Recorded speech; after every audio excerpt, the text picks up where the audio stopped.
have spent more of their history in the top flight than out of it. And one of encourage people to learn CPR techniques. Every minute matters. Was started up after the Luton captain, Tom Lockyer. 2 such episodes, and is now a campaigner to get us all to learn CPR properly. Hear to that. Year-old Chris Rigg is recalled to the starting 11. Mundle and Frenchman Enzo Lefebvre, probably Sunderland's throw one in the coming minutes. But be assured, this is sport at its most brutal. Millions of these players. Yeah, you look at the prize that's at stake, Clive, and everything on the line within the game, within the finances, within the future of people's careers, people. VAR, not operational in regular season football in the Championship, does feature today. The 4th year is featured in a playoff final, along with Lisa Mienda, Main Mundle on the left. You're looking at 2 guys with a little bit of special. Gustavo Harmer presented with the ball, and here's Kiefer Moore. That's a fabulous save by Patterson. Just exactly the kind of chance the giant Moore, Gustavo Harmer. Harmer's provided the first moment of quality and the second moment of quality in the game is from the goalkeeper, Patterson, because that is a wonderful save. Kiefer Moore thinks he scored. He thinks he's done everything. And just watch how Patterson gets set on his line, both feet on the ground. The reaction to dive backward.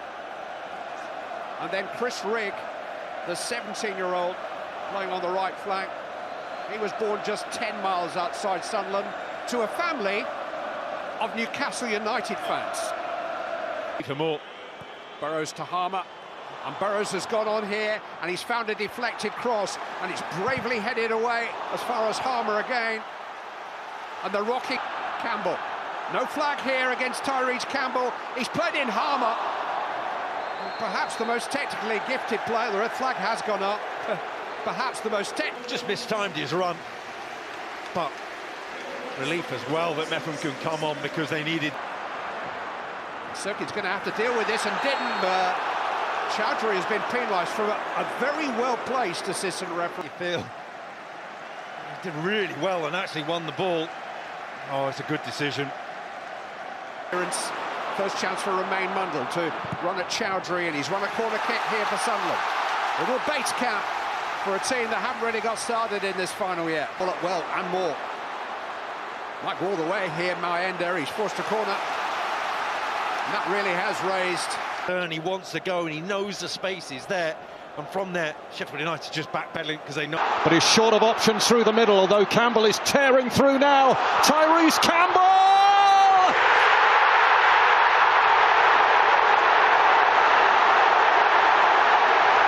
History right there! With one swing of a boot, Sheffield United score their first ever goal in a playoff final, and it's been scored by Tyrese Campbell. What a goal this is. I'm telling you now, this is counter-attack at its best. This is a top team. This is Sunderland having a corner, winning the header, Brewster, and just watch Gustavo Harmer. Pace, he bursts away, he catches them. Oh my word, the outside of the boot pass into Tyrese Campbell is phenomenal. I mean, outstanding. And then the finish, exquisite. It's top draw. As I said, counter-attacking at its very best. 2 very good players working the ball in that attacking zone. Oh, it's one that you will want to watch over and over again, because that is truly magnificent. Oh, look at the celebration from Chris Wilder. The boyhood blade, watching his team score in a playoff final, something that this lot have never ever seen up until now. Oh, the scenes of joy.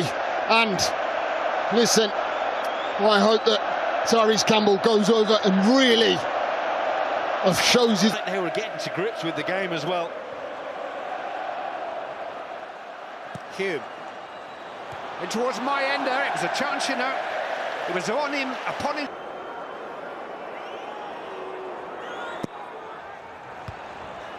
Glanced away and hit first time through the crowd and hit brilliantly. What a goal that is! Harrison Burrows.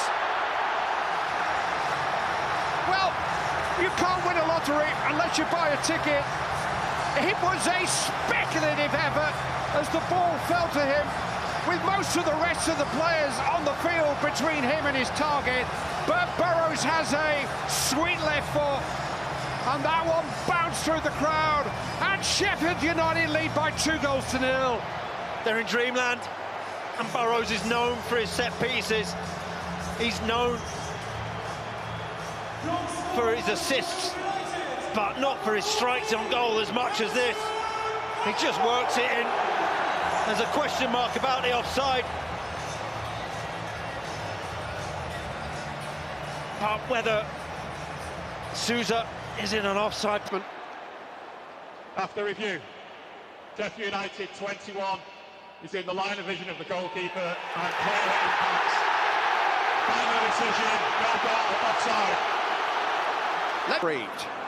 How will they respond to that? Mundle. Bellingham. Hume. It's another testing ball, and the attempted bicycle kick by Rigg almost cost 35 years, and Sheffield United's record at the HQ is no better than their playoff record. Moore's cross just beyond Campbell will armour to Burrows. Fired over the head of Campbell. Sirkin's header more up than out. Pecker's won it in the air. Brewster's won it in the air. Campbell was waiting. Neil. This deflected cross, and we've had enough. 1-0 will do us. 1-0 it is at the break. Played in 3 of them, and he's still just about saved. But you don't forget them, do you? You don't forget them, do you? No, you play hundreds of games in your career, of which you remember very few.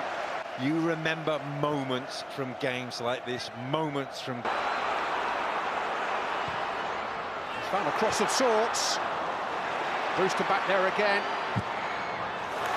Chowdhury's defended that at the expense of a corner. No, they found him, Mundle, and down his left-hand side. Born in Brazil, raised in the Netherlands, Gus Harmer. Here's Lefebvre. As much as he's influenced the game so far, Neil. He's hopelessly mishit. Well, we talked about this being the youngest team ever to play in a playoff final.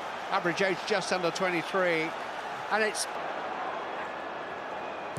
Brewster, Peck full of running, and he's got support here, and he's drawn Ballard out. It's Sidney Peck, and here's Tyrese Campbell. Important challenge by Mepham. It was really good from Peck, wasn't it? Willingness to run, to go. Just a little bit of the urgency of the attack again. Here's Roberts, though. Lifted over the head of Bellingham. Harmer again. He's looking for more. Wasn't the worst of passes, just caught Kiefer Moore on his heels.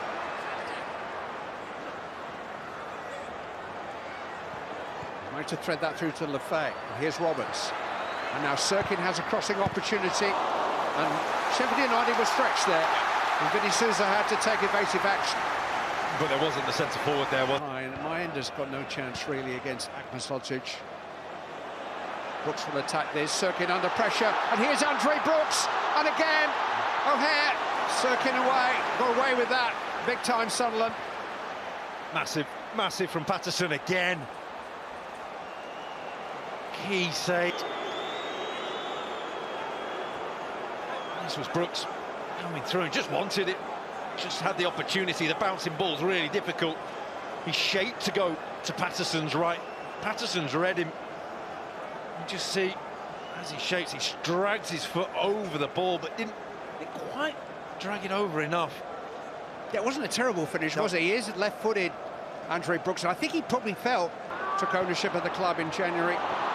Here's Roberts, and here's a chance for Mayenda! That's how quickly everything can change.